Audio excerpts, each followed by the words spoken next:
আসসালামু barrister Hasan.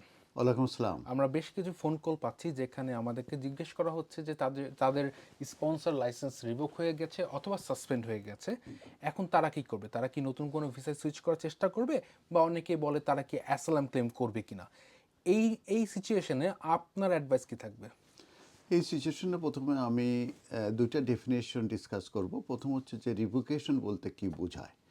Revocation বলতে বোঝায় যে হোম অফিস যখন পার্মানেন্টলি কোনো অর্গানাইজেশনের যে permission to employ foreign worker আছে সেটা উইথড্রন করে নেয়। দ্যাট মিনস তাদের লাইসেন্সটা উইথড্রন করে নেওয়া হয় এবং সেটার কারণ হচ্ছে সিরিয়াস কমপ্লায়েন্স ব্রিচেস যদি থেকে থাকে সেক্ষেত্রে কিন্তু এই অ্যাকশনটা কিন্তু ইমিডিয়েটলি হতে পারে। সেক্ষেত্রে তাদের যে হায়ারিং ওভারসিজ ওয়ার্কার এটা ব্লকিং করে দেওয়া হয় এবং তাদেরকে ফোর্সিং করা হয় the termination of current sponsored stuffs visa within 60 days. তার মানে তাদের যে স্টাফ থাকে তাদেরকে টার্মিনেট করে দিতে হবে উইদিন 60 ডেজের ভিতরে এবং ইম্পোজ করা হয় তারা যাতে 12 to 24 মান্থস তাদের উপর ব্যান অ্যাপ্লাই করা হবে, তারা আর স্পন্সর লাইসেন্সের জন্য অ্যাপ্লাই করতে পারবে না।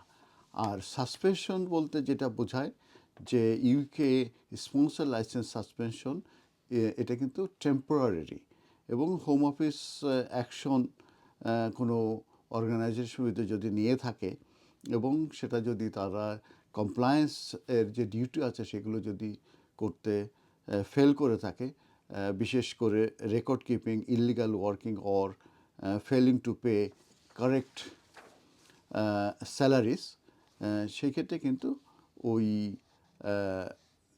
কোম্পানিকে তাদের স্পন্সর লাইসেন্সটাকে সাসপেনশন রাখতে পারে।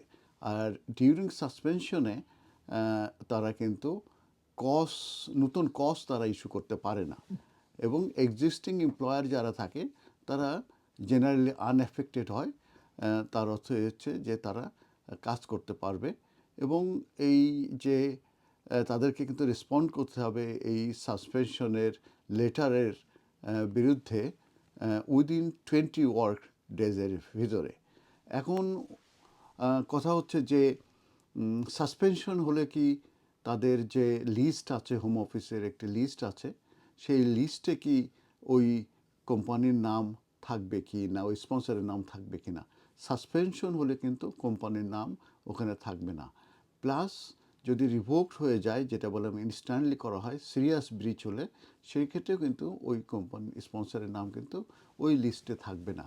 তখন কিন্তু এমপ্লয়াররা কনফিউজড হয়ে যায় যে এটা সাসপেনশনে আছে নাকি এটা রিভোক হয়ে গেছে। তারা কিন্তু ওই স্পন্সর লাইসেন্সের উপরে দেখে তারা অনেক সময় এটা রিভোকেশন মনে করে। এই ক্ষেত্রে তাদের উচিত হবে তাদের এমপ্লয়ারের সঙ্গে যোগাযোগ করা এবং বোঝা যে সাসপেনশন কিনা। সাসপেনশন হলে কিন্তু আমি যেটা বলেছি তারা কিন্তু কাজ করতে পারবে এবং তাদেরকে একটা অ্যাকশন প্ল্যান দেওয়া হয় স্পন্সর লাইসেন্স প্রাপ্ত এমপ্লয়ারকে। সেই অ্যাকশন প্ল্যান অনুযায়ী যদি তারা স্যাটিসফাই করতে পারে তাহলে কিন্তু তারা লাইসেন্স ফেরত পাবে এবং আমি বলেছি ডিউরিং সাসপেনশন তারা কিন্তু কাজ করতে পারবে, তবে নতুন কজ ইস্যু করা যাবে না। আর রিভোকেশন হয়ে গেলে কিন্তু ইনস্ট্যান্টলি তাদের আর কাজ করতে পারবে না এবং তারা নতুন কজও ইস্যু করতে পারবে না এবং তারা আগামী 12 থেকে 12 মান্থের ভিতরে নতুন করে আর লাইসেন্স নিতে পারবে না।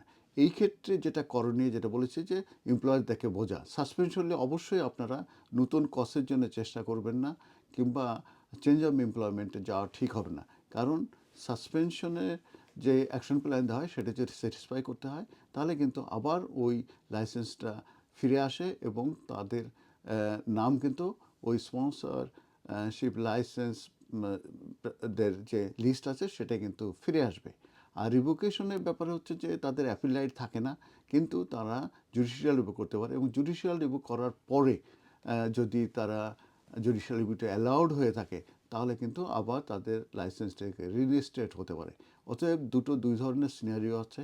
যখনই এই ধরনের সিনারিও হবে আগে বুঝতে হবে যে সাসপেনশন না রিভোকেশন। সাসপেনশন হলে এটা কিন্তু টেম্পোরারি, অ্যাকশন প্ল্যান দিলে সেটার মাধ্যমে কিন্তু রিকোয়ারি করে তারা কিন্তু অলরেডি কন্টিনিউ করতে পারবে ডিউরিং সাসপেনশন, কিন্তু রিভোকেশন হলে তারা করতে পারবে না। কিন্তু রিলিস্টেট হলে পরে কিন্তু তারা আবার জবে ফিরে আসতে পারবে। আরেকটা জিনিস মনে রাখবেন, যদি সাসপেনশনে থাকে সেই ক্ষেত্রে যদি সে আবার নতুন করে কজ নেয় এবং চেঞ্জ অফ এমপ্লয়মেন্টের জন্য অ্যাপ্লাই করে, এই সাসপেনশনে পেন্ডিং থাকাকালীন সময়ে কিন্তু ফাইনাল ডিসিশন আগ পর্যন্ত তারা কিন্তু ওই নতুন চেঞ্জ অফ এমপ্লয়মেন্টে কোনো ডিসিশন নেবে না, সেটা স্টুডেন্ট বিষয়ে যান আর আপনারা কোনো চেঞ্জ অফ এমপ্লয়মেন্টে যান। অতএব এই ক্ষেত্রে আপনারা যে কোনো এক্সপার্ট লয়ার কাছে ভালো করে বুঝে নেবেন কিংবা এমপ্লয়ের সঙ্গে যোগাযোগ করে আপনারা ব্যাপারটা ক্ল্যারিফাই করে তারপরে আপনারা ডিসিশন নেবেন। ধন্যবাদ।